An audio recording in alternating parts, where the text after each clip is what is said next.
মহিলা বিশ্বকাপ জয়ী ভারতীয় দলের ক্যাপ্টেন হরমনপ্রীত কৌরকে সাম্মানিক ডিলিট দিতে চলেছে যাদবপুর বিশ্ববিদ্যালয়। যাদবপুর বিশ্ববিদ্যালয়ের প্রস্তাবে সায় রাজভবনের বলে সূত্রের খবর। 24শে ডিসেম্বর যাদবপুর বিশ্ববিদ্যালয়ে সমাবর্তন উৎসব অনুষ্ঠিত হবে। বিশ্ববিদ্যালয়ের কর্মসমিতির বৈঠকে বিষয়টি নিয়ে আলোচনা হবে। এই নিয়ে আরো বিস্তারিতভাবে আপডেট নেব। আমাদের সঙ্গে টেলিফোন লাইনে রয়েছে প্রতিনিধি শুভঙ্কর মণ্ডল। শুভঙ্কর, দেখো জয়িতা, এই মুহূর্তে সব থেকে বড় খবর বলা যেতে পারে যে এই মুহূর্তে কিন্তু সব থেকে বড় খবর এটি আমরা কলকাতা টিভির মাধ্যমে জানাতে চলেছি যে যাদবপুর বিশ্ববিদ্যালয়ের যে সমাবর্তন উৎসব প্রতি বছর 24শে ডিসেম্বর অনুষ্ঠিত হয়, সেই সমাবর্তন উৎসবে এবছরের আকর্ষণ হিসাবে কিন্তু আসতে চলেছে ভারতীয় মহিলা ক্রিকেট দলের বা বলা যেতে পারে বিশ্বকাপ জয়ী মহিলা ক্রিকেট দলের ক্যাপ্টেন বা অধিনায়ক হরমনপ্রীত কৌর। কেননা তাকে সাম্মানিক ডিলিট বা ডক্টরেট অফ লিটারেচার এইটি সম্মান কিন্তু তাকে প্রদান করা হবে বলে যাদবপুর বিশ্ববিদ্যালয় সূত্রে খবর।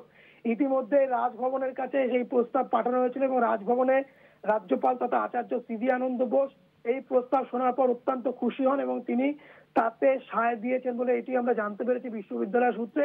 যে রাজ্যপাল তথা আচার্য সিভি আনন্দ বোসের যখন তিনি শুনতে পান বিশ্ববিদ্যালয় এই ধরনের একটি গুরুত্বপূর্ণ সিদ্ধান্ত নিয়েছেন, তখন কিন্তু সঙ্গে সঙ্গে আচার্য তাতে সায় দেন।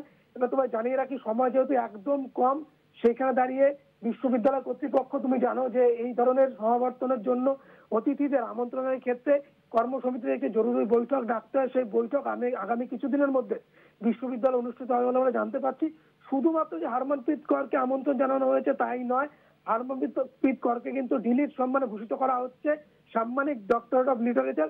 তার পাশাপাশি আরো 3জন গুরুত্বপূর্ণ নাম আমি জানিয়ে রাখি, আরো 3টি গুরুত্বপূর্ণ নাম যাদের বিশেষ অতিথি হিসাবে আমন্ত্রণ জানানো হয়েছে। তার মধ্যে একজন নোবেল জয়ী অর্থনীতিবিদ অভিজিৎ বিনায়ক বন্দ্যোপাধ্যায়। যেরকম থাকছেন, একই সঙ্গে কিন্তু DRDO chairman Samir V Kamat এবং সেই সঙ্গে অনুসন্ধান ন্যাশনাল রিসার্চ ফাউন্ডেশনের সিইও শিব কুমার কল্যাণ রামন, তার নামও প্রস্তাব দেওয়া হয়েছিল আচার্য তথা রাজ্যপালকে। সেই 3টে নামেও কিন্তু সায় দিয়েছেন তিনি। অর্থাৎ এবছর যাদবপুর বিশ্ববিদ্যালয়ের সবকিছু যদি ঠিক থাকে, যদি হরমনপ্রীত কৌরের কোনো রকম টাইট শিডিউল না থাকে, কোনো রকম বিজি শিডিউল না থাকে জয়িতা, তাহলে কিন্তু বলা বাহুল্য যে এবার যাদবপুর বিশ্ববিদ্যালয় কিন্তু অনন্য বলা যেতে পারে নজির বা একেবারে বেনজির বিষয় দেখতে চলেছে যে ভারতীয় ক্রিকেট দলের জয়ী বিশ্বকাপ জয়ী মহিলা ক্রিকেট দলের ক্যাপ্টেন হরমনপ্রীত কৌরকে হয়তো যাদবপুর বিশ্ববিদ্যালয়ের অঙ্গনে আমরা দেখতে পারবো ডক্টরেট অফ লিটারেচার সম্মানে ভূষিত হচ্ছেন তিনি। জয়িতা, ধন্যবাদ জানাবো শুভঙ্কর। হরমনপ্রীত কৌরকে সমাবর্তনে আমন্ত্রণ জানানো হবে। যেমনটা আপনাদের জানাচ্ছিলাম, মহিলা বিশ্বকাপ জয়ী ভারতীয় দলের ক্যাপ্টেন হরমনপ্রীত কৌরকে সাম্মানিক ডিলিট দিতে চলেছে যাদবপুর বিশ্ববিদ্যালয়। যাদবপুর বিশ্ববিদ্যালয়ের প্রস্তাবে সায় এবার রাজভবনের, এমনটাই সূত্র মারফত জানা যাচ্ছে।